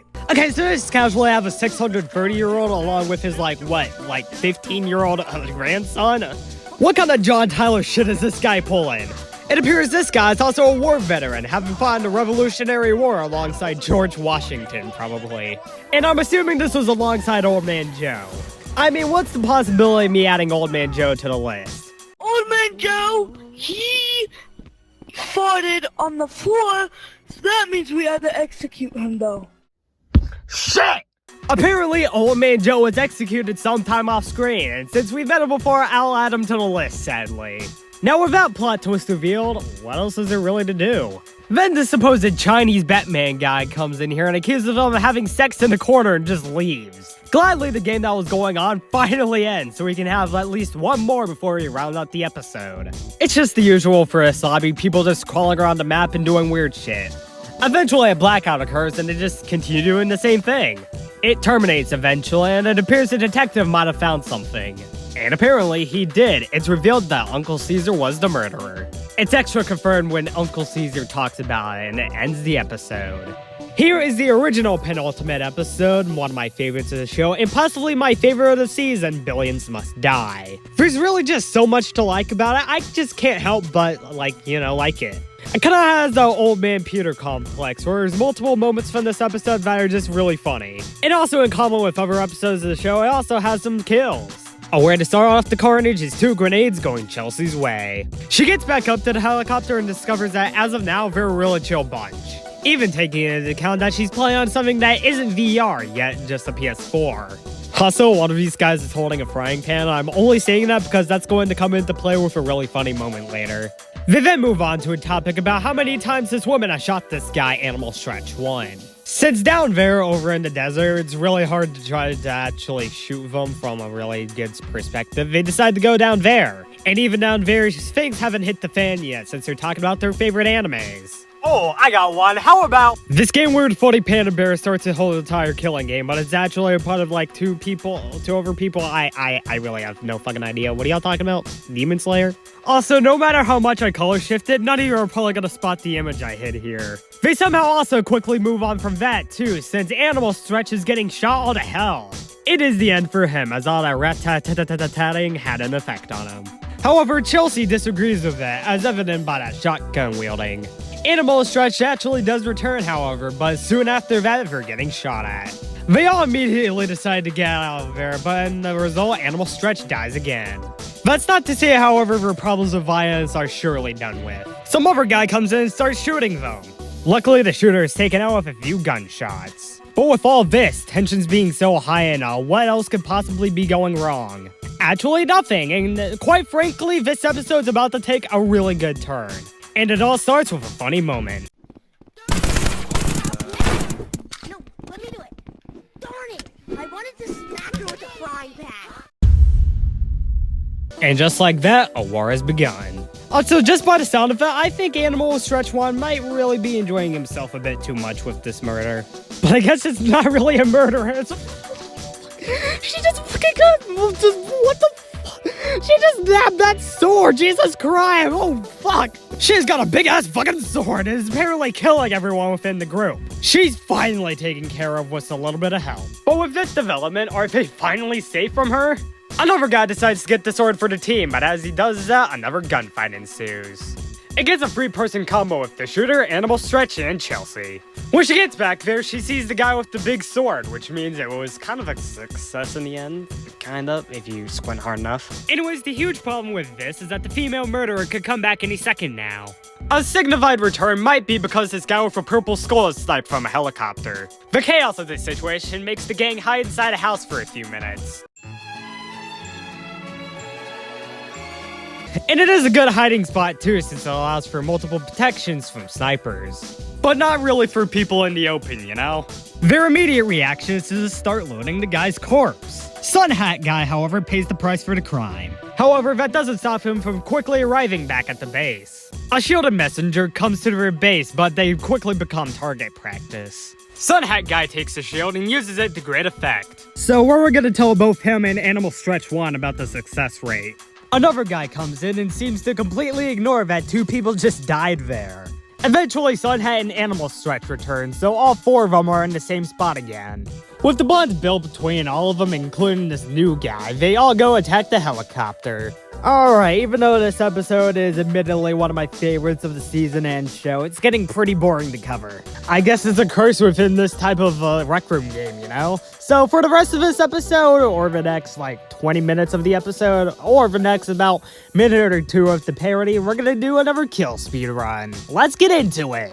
After shooting at the helicopter for quite a goddamn while, Chelsea is sniped by someone. She spots the sniper and gets a taste of revenge. She starts sniping at the helicopter and the people up there find her. But simply their aim is better. Eventually both the people in the helicopter are taken out off screen. However, with that happening, it looks like they're planning something. Eventually we get a whole series of kills, starting with the guy with the pan, Animal Stretch 1, and then the guy in the orange. They all get back, but Animal Stretch and the Sun Hat Guy are killed off screen. Their killer is then killed with 2 snipers. The orange guy tries to come back, but is murdered in like a second flat. And if that wasn't enough, Chelsea snipes him from the helicopter. The other non-female murderer is killed by Chelsea too. When that guy tries to get to the helicopter, he's killed with a surprise. During all this, they somehow get a new guy to their group. Oh, and also I guess this jovial-looking guy. However, just like that, it seems as if their goals have been accomplished. Thus, our kill speed run is over. And with that, it was nice knowing all these characters for the last half an hour. And with not that much left to do, they all go bye. However, we still have more in the episode because look over here, it's a flying bald guy with grenade launchers. This guy's Old Man Joe special gets Chelsea down for the last laugh of the episode. Oh, and they also take care of Animal Stretch. And just like that, we're at the end of our used-to-be penultimate episode. Our now penultimate episode begins outside of a bunker. Since she's out of her zombie hell infestation, this is easily the next place she could have gone to. However, it's quickly revealed that this is also a drone hell infestation. Even though these things have their own claws and stuff, she still would prefer just to kill some people by breaking their necks. And besides, I also have this guy here who... Is she just gonna have to break this guy's teeth? Oh no, if you need to kill that guy, just use this end of the broom, not the cop killing end. Also, get ready to see this Kane guy here just throwing out quippy insults throughout the entire episode. Also, over here is the control room with a man in a pink dress just exclaiming aloud. Must be because of all these robots going around with the sole goal of killing people. First guy gets killed is the guy who gets a neck snap. She escapes to a hidden compartment and gives us a mini tour. Don't ask how I know this is here. It's a bucket. Beyond. I mean, in this context, beyond could just mean anything. She goes back to meet Kane and the gang, who are testing out their sick-as-hell railguns. Well, same guy with the sick-as-hell has here, why not go and kill him again? She gets out of there just to grab him by an entire dead arm. After getting drunk on root beer, she starts using the arm to wreak havoc. Now, if there's gotta be a way to fit in with all the others, it's to turn into one of them herself, so that's exactly what she does. Get this, she turned herself into Jay, second funniest shit I've ever seen. It's at this point in the episode where Kane's realized that she's turned herself into Jay, which causes the insults to start flying out. Have her on the back of the head like this. She's getting bored of this shit, so she tries to kill some people, but Kane stops her from doing so. You can't kill me, I'm safe. Unless you want your neck snap. You guys can't touch me. You can't Hey, touch that's my me. job. Things are getting really fucking silly in here, so let's introduce a new character into the fray. Holy shit!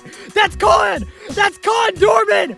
Woo! Woo! Yeah, baby! It's an entire silly-ass mess at this point, regardless of Condorman, the goat, being in there. For a while now, someone's been trying to decode the internet password, so Con has to put it in.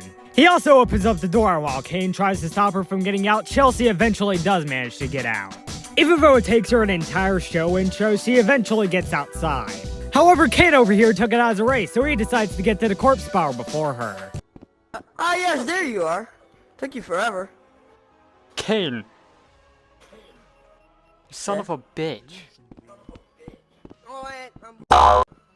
Well, best you cut your losses and kill this guy in the corpse spiral. I feel like evil. Think I'll just invade the place. Who gives a fuck?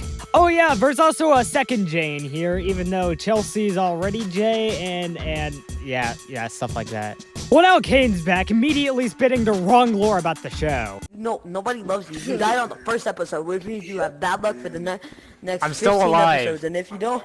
Dumbass. Yeah, she's still alive. Turns out, dumbass accusations were correct. Don't you remember the literal end of episode 3? Although there's one thing, being Jay in this episode is a plus. No, I don't. Huh. Didn't make that sound any other time the 7 or so months. Then again, Kane makes his way over to Chelsea or Jay or whoever the fuck she is at this point. Yo, is Kane trying to bring back the Justy Natalie era? Might be because of his constant screen time this episode. Wait, Chelsea, watch out!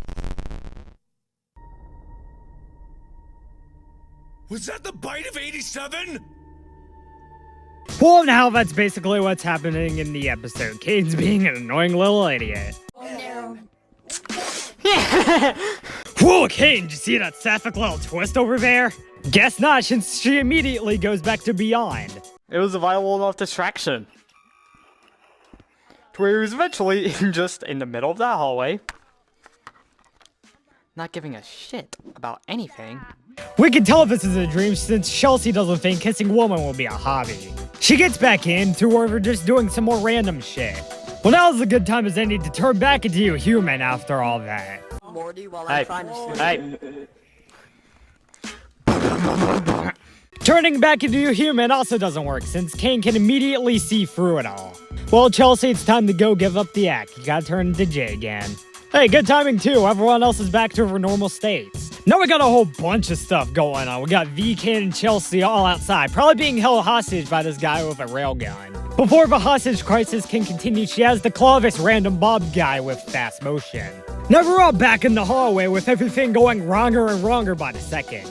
Even including Kane saying that, nope, you can't kill this guy, even though it's your entire job. Go kill N instead. At this point, though, she's so desperate for kills, she immediately takes up Kane's suggestion. The first N is down enough for a bit, so I'll add him to the list. The other, however, requires a bit of bait and switching before she can actually get a jump on him. Shit, looks like the bait and switching wasn't enough. The other N won't be added to the list since we don't get any explicit confirmation that anything's happened to him. However, V does suggest killing the N that we have added to the list. V, you might want to see what N got his hands on. There's also a new bucket-headed guy, and I'm running out of stuff to talk about here. Despite the episode up, Chelsea decides to go to the... What the fuck are you... What the fuck? What the fuck? You're a gay-ass motherfucker! By using her faggot powers effectively, she's locked out of the place. Kane's been a relatively calmer the last few minutes, basically because he isn't insulting Jay at all. Well, episode's getting a bit boring. Why not go over back there into... You know, do some more stuff like, hey, what are you doing with the V thing? Why are you looking around?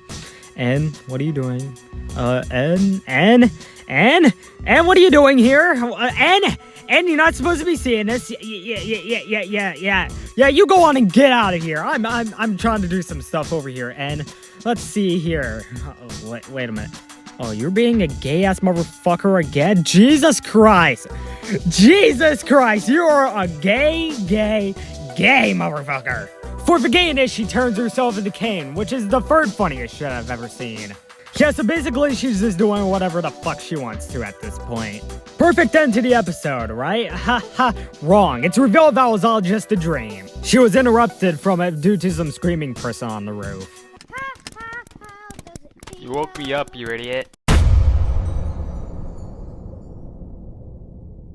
Well, looks like we've made it to the point. We're at the series finale now after an hour and 26 minutes. As is the case with prison stuff, we get 4 kills right off the bat. She decides to reminisce on what had happened to get her inside prison, which takes us back to after the events of episode 18. More specifically, the first half of the episode has been explaining how she got in prison, which means this spot takes place in October 2023, which means it's before the dream adventures of episode 19. Don't think it contained the slaughter of 2 innocents, however. Judging that shit's probably about to go south, she gets her own gun. It's not going to be in use anytime soon, though, especially with the Blue Knight Sculpt body guy. Turns out, aside from that body, all these people are just really chill. Well, except when one of them gets killed. That's when we have to pull in all the other stops, such as killing the perpetrator. She meets back up with the guy who died and this other guy with a bunch of paint throwers. With no real threats to deal with for practically the next 20 or so minutes, it's gonna be a real fun time. Just make sure you don't get hit with any of that paint. The guy here named Braxton says he's committed a lot of murders, but since we didn't see any of them, I won't be adding them to the list. The guy with the paint throwers quickly meets back up with them and they get a look at the full moon. Wait, I'm sorry, you call that a full moon? That looks like a damn total eclipse. The guy with the paint throwers is confused by Chelsea's voice, since they sound like a boy, even though she's a girl, and that's just wrong. Not really a big deal, you know?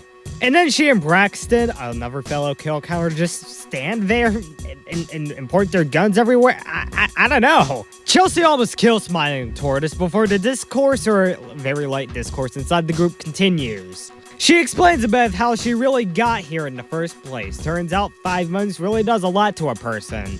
Adds him to the count silly, you know?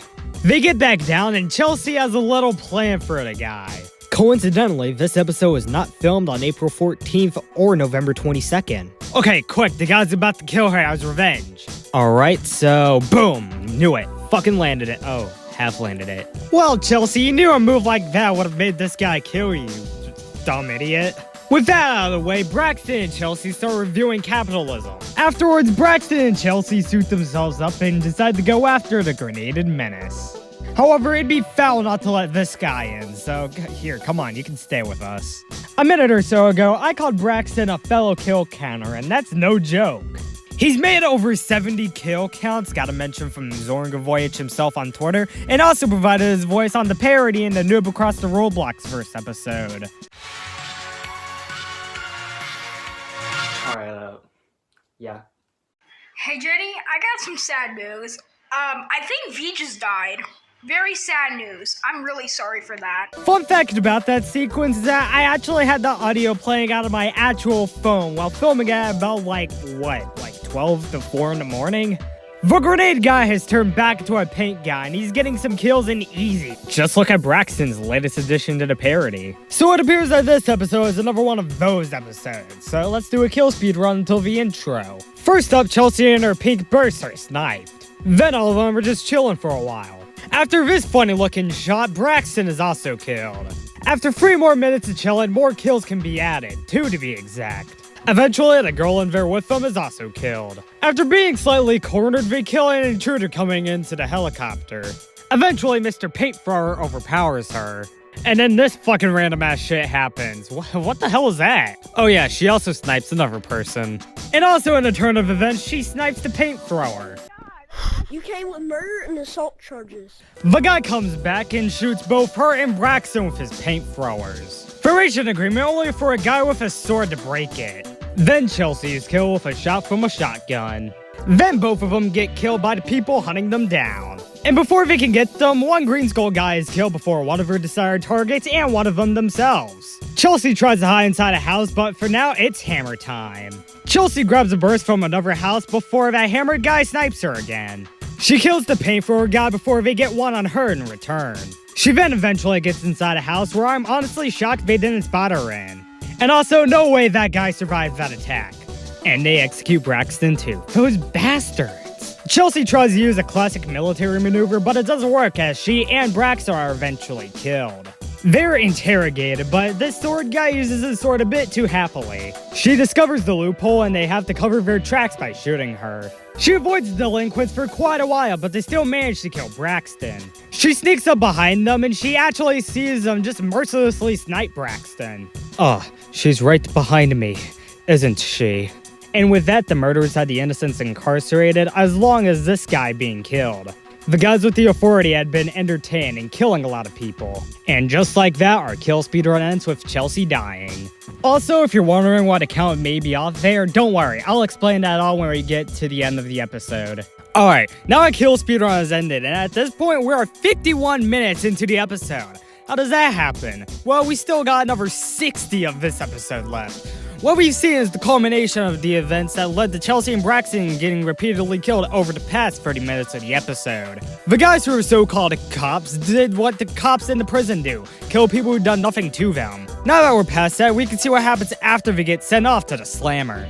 However, we gotta get through the final intro. Well, the same as episodes 9 to 19, even with the drastic footage change in episode 19, although still based on Mario Kart 7's Rainbow Road, whose 8 Deluxe interpretation was used for the intro in the previous 11 episodes. This time, though, the music is instead an electronic cover of the song I found from the channel Recblox 369. Link will be in the description. There are also other differences, such as my loss of Riz and lengthening near the end, telling us that we're at the end.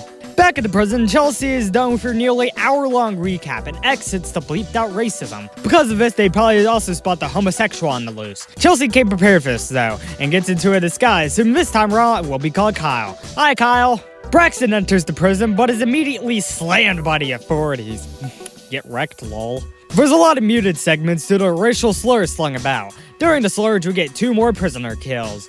Oh, and there's a lot more. Let's get to this. First off, this guy who we barely see, then Chelsea next. After that, 3 more prisoners are killed by the cops. Chelsea grabs herself a broom and zooms to find a cop dead. She enters the cells and as another prisoner dies in the background, tries to get opinions on her epic disguise of a hairline. It doesn't work, and the cops return to the roots of racism. She does see one cop involved in the process, and as they place out Andreas, their wonder level is removed with a broom. She heads outside, ready to end the prison segment as if she was still in a flick movie. She tries attacking electricity with cleaning, and Braxton dies off screen. She avenges him with another cop kill, but she herself is shot by another cop. While Chelsea was joining back up with the others, Braxton turned himself into a cop. He's a good one, don't worry. Can't really say the same about this cop he scolds that kills 2 of the prisoners in this dorm room of cells. Dude, Bob Ross saw that happen. Where's the respect? It's not existent for the prisoners. 3 die after that, including 1 for Chelsea. Braxton says that Bob Ross looks like a U-Tease, but he gets attacked by a prisoner. He kills that one, but another is killed by one of the count inflators. One prisoner kills Braxton, then swiftly steals a shotgun. The prisoner's plan was actually genius, as he kills the spawn killer that's wreaked some havoc. Braxton comes back and leads the prisoners out to freedom, as paint bullets come his way. He survives, and they make an escape after 5 minutes of being here. That is, after they kill an extra cop that came to hunt them down. Another cop follows them, and the prisoner fights till death to kill the cop. Outside the guns are rust, Braxton has to tell the other prisoners that he's a good guy. After that set, there's not much else to do except wait for the cops to figure out that 4 prisoners escaped. The cops come over to Mike, but Chelsea and Braxton shut them up. Ruining the social integrity of the prison. After grenade practice, a sniper cop comes up, so Chelsea gets in the boxes. In a strangely tense scene, Braxton distracts the cop from the boxes, so the cop doesn't find Chelsea. As such, she's good to go. Another prisoner was hiding, so they basically won. No, they didn't. Chelsea dies after shooting a cop. Back at the prison, the prisoners are really up the ante. In another escape, 6 cops are killed in the process by these rioting prisoners. However, a cop is killed by Chelsea who also kills her. Back inside prison, more kills can be counted, such as this prisoner in the cop room. Very quickly, a prisoner with his key card helps Chelsea escape. When they get outside, Braxton is killed by the prisoners under false pretenses. She escapes again, but some cops are outside. One is killed by a prisoner, but the prisoner is killed afterwards. She gets into a battle with another cop, and said cop wins the fight. Inside the prison, she tries to recollect the last time she was in prison, 15 months before in September 2022. Quickly after that, she grabs a sword and slashes a cop with it. That causes the floodgates to open, Chelsea to get a key card for 3 cops, including Braxton, to be killed. She makes her escape, and during it, 1 cop and 1 prisoner can be seen getting killed or already dead. She gets out, and as she approaches the warehouse, more prisoners are able to escape. Hope has finally arrived. It takes a minute for her to see other people, and when she does, Braxton is one of the people among them. She shoots away the security mine and gets back into her regular outfit, since the racist people left 10 minutes ago. We're still in front of cops, so Chelsea hides underneath the boxes again. It's safe once Braxton tells her it is. For a while, the prisoners get to have more fun, including possible plans until they go back to the warehouse for business! There, one of them dies with that grenade. The prisoners think that Braxton is at fault, so they shoot him to death. She gets to the boxes again, and the other prisoners and Braxton get to the same boxes for some reason. After their box adventure, another prisoner tells Chelsea and the others about a new hiding spot. It's about the tunnel. Above it, you can't see the people in there, even though they can see out of it. That's where everyone spends their time for a while. Like, seriously, it's a long time. They believe the reason the cops aren't coming to get their asses is because they're lazy. So they'll just be lazy too, and we'll be all good. Chelsea finally comes back to play her role, but when she does, she's the only prisoner out. She decides right there that this is it, so she shoots all the weapons and heads back into the prison, where she finds another prisoner outside, even though the count only said one is out. She encounters Braxton and heads back inside the prison for a daring death. If only there weren't 25 minutes left. She spawns back in where prisoners are trying to meet back up with the outside world. I could count a whopping 24 more kills. Most of them are shot, 2 of them got the mime to mine, and some are seen dead all around the prison. Honestly, I was expecting this near the end of this episode that takes place in a prison. But what this sets is the unruly president for the 5/6 prison episode season 6. She takes refuge in the janitor's closet for over a minute and gets out when Braxton comes to let her escape. Of course, a cop thwarts that plan. When she spawns again, more people die in turn. There's 13 more kills after that initial fiasco. All of them get shot by someone on screen or off screen. Now this is what I call a prison episode. A lot of kills in a very short amount of time. It's a classic. Now if only there's more bursts like this so my insanity can get insane. Also during this, that Crazy World cop accuses Braxton of being a simp for me. Of course, you know, I'm all up to have multiple partners, under the understanding that they're fine with letting me have more partners. But that is a fucking insane statement. By my knowledge, Braxton isn't exclusively a gay male, so it'd be understandable if this guy came to the assumption. It gets insane when you consider that the other person in this, me, is a transgender lesbian. That's how that actually funny assumption turns into something that's insanely funny. She gets back inside the cell where a cop is getting a bit trigger happy. Braxton tries getting him away, but he comes back. So Chelsea gets out of the cell and dies along with 68 others, including herself a few times. To be honest, it was stuff like this in the Breakout 4 parody that bored me out of my mind. With scripting in mind, it becomes a bit more tolerable as a result. That still doesn't remove all these grab bags of kills, which are coming more and more frequently. And the kills here just keep on going and going. In fact, the segment of kills here before the final escape is an astounding 6 minutes long. It doesn't beat that one massacre from Breakout 2023 in terms of frequency or kill count, but it still is impressive considering that this is a part of a 50-minute segment of a total 115-minute episode. It's not an amethyst flamethrower contender, but for what it is, I actually like it. Maybe since it's not linked to how annoying it used to be back in 2022. Who knows? All I'm saying is that we've got some serious additions here. After all that, she escapes the prison with a prisoner that nabbed a key card. She makes it up to a warehouse where she chills by herself for a while, contemplating the escape she just made from the pan-accounting raccoon corpses. She's still there another minute later, while the carnage inside the prison is still happening. After I escape, I take a break from what was going on there. I filmed this right after Christmas, finally needing something long and good enough to end off the series with. Thankfully, Braxton was interested in being involved with the finale. That's why he's here throughout the entire episode, making him have one of the longest on-screen presences of any character in the series besides Chelsea. It was 2 long hours of filming, but we had some fun doing this shoot, so I can't complain. I also believe it was after recording for the parody for the Horrors of Regular Camp. Sadly, the show had no caves, or else it would have been perfect to get interrupted in the middle of this. They have a good reason, since another body was found in the outhouse. Just gets her nightly sleep for at least 34 seconds and heads over to the cave. What? Oh, this Braxton live chat beast basically confirms this was filmed after that recording. Eventually, I released the episode on December 31st, making the show run for 3 years, 8 months, and 21 days, or 1,360 days in total. She gets bored of just waiting there, and for the last time the Roblox Ragdoll show, escapes the prison's confines for good. We meet back up with her Braxton in the Rec Room Lounge, previously mentioned as the capital of homophobia. Also, that's what happened immediately after filming wrapped. The guys on the mic realized I was trans and started blaming a transphobic Transformers parody over said mic. You can ask Braxton. Anyways, they've finally gotten out of that prison. There are multiple whiteboards here, and she uses one right next to a card game desk to spell us out that this is the end of the series.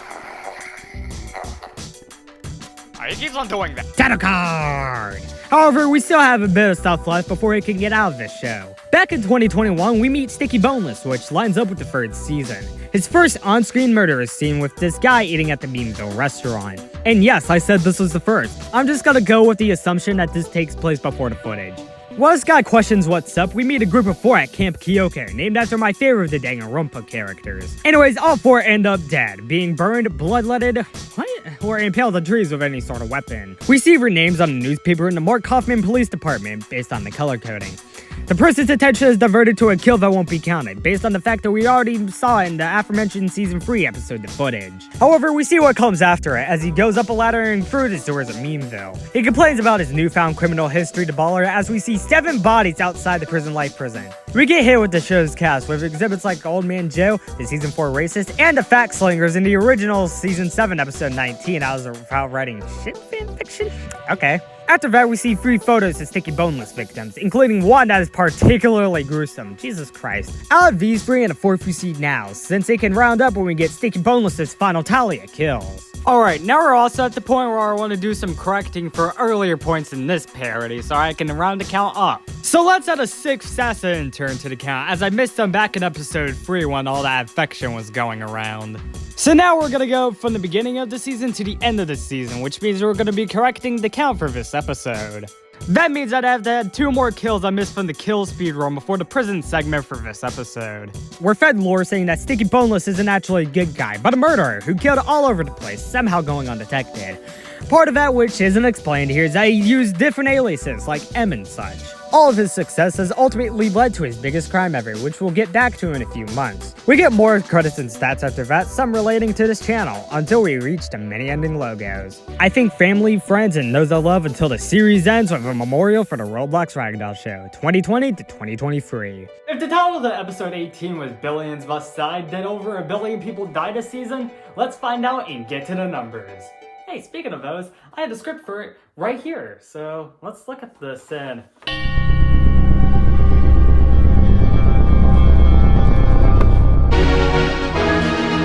Alright, I'm gonna play this a little different. I'm gonna go through the kills for all 20 episodes first, and then go into the kills for the entire series briefly. With that, Back to Basics killed 14 people, 8 men and 6 women, mostly from them jumping off cars.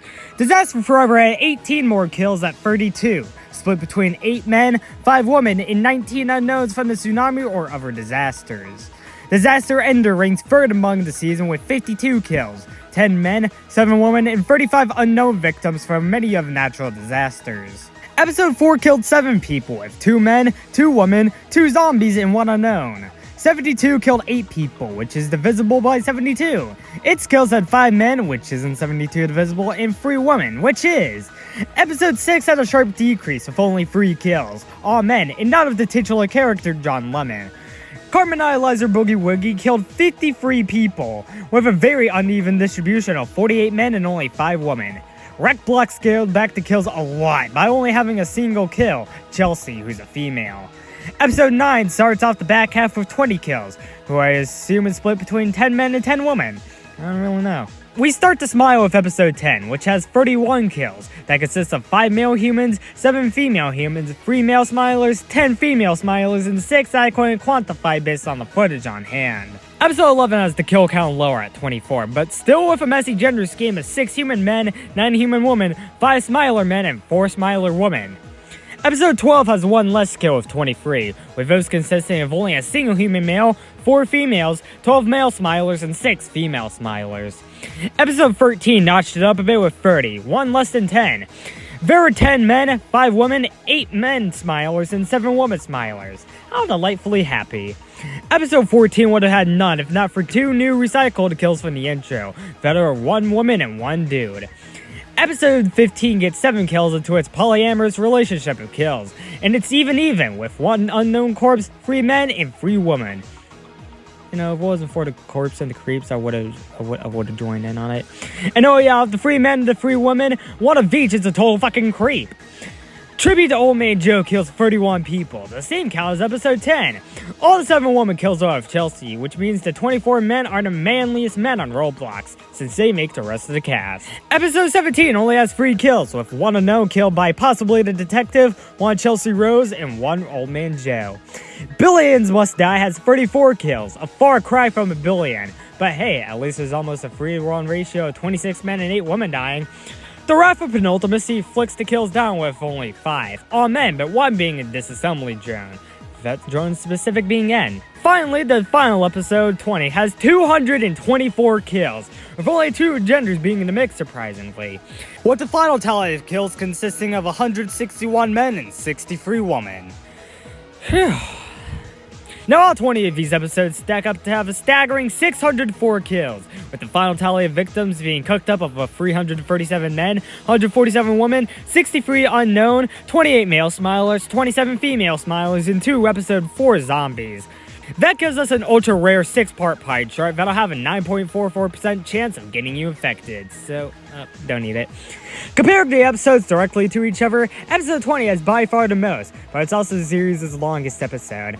Doesn't go for Recblox being 45 minutes and only having 1 though. With a season of 20 episodes, there was an average of 30.2 kills per episode, which did match up with Tate's first to last, kinda. But with an astounding runtime of 604 minutes, which to remind you is over 10 hours, that left us with a kill on average exactly every minute, which is another ultra rare sighting. Great job, Season 7. I'll give Amethyst Flamethrower just 2 separate clusters of kills here, because, like, they both kinda deserve it. I mean, not who I give the second one to, but you'll see why with the first one. I'm gonna give the first of these to Bad Karma, since that fucking fucker deserved it. Secondly, last time, I'm also gonna give it to the 4 at Camp Kyoko, showing the true nature of Sticky Bonus while being entirely off screen. Broken Pistol will just straight up go to Old Man Joe. A very memorable character like that needs a better fate than just being executed for possibly giving the termites pink eye. And that's it. The Roblox Ragdoll shows Season 7 aired for 373 days, or a year and 8 days, from December 23rd, 2022 to December 31st, 2023. A lot of stuff happened during that time, and making this season and parody was such a blast. I even almost lost this power while making it. Yeah, that's real. I'll catch up with the other seasons too, but until then, whether you're multi-parting or full videoing, I'm Chelsea Rose, and this has been the parody. Thanks a lot for watching this parody. At first, I was only expecting this to be definitely over an hour, but only about 70 to 80 minutes. I was not expecting it to be an over 100-minute beast that took me 6 months to complete in full and surpassed Time Heroes in length. Halfway between those 6 months, I released the first part to this, and it only seems fitting to do the second one the other half later. If you're watching this in full, that probably won't make sense. In fact, when I started making this, I still had that Riz. Maybe I should have asked Braxton how his Christmas was. Next up, I hope I can get another Time Heroes film recounted for my modern standards, and if I don't, maybe an old man will swing by blowing Hatsune Miku. Alright, there's a Miku mention. I did not mention Miku in this parody at all. I fucking love listening to Hatsune Miku! Alright, thanks for watching.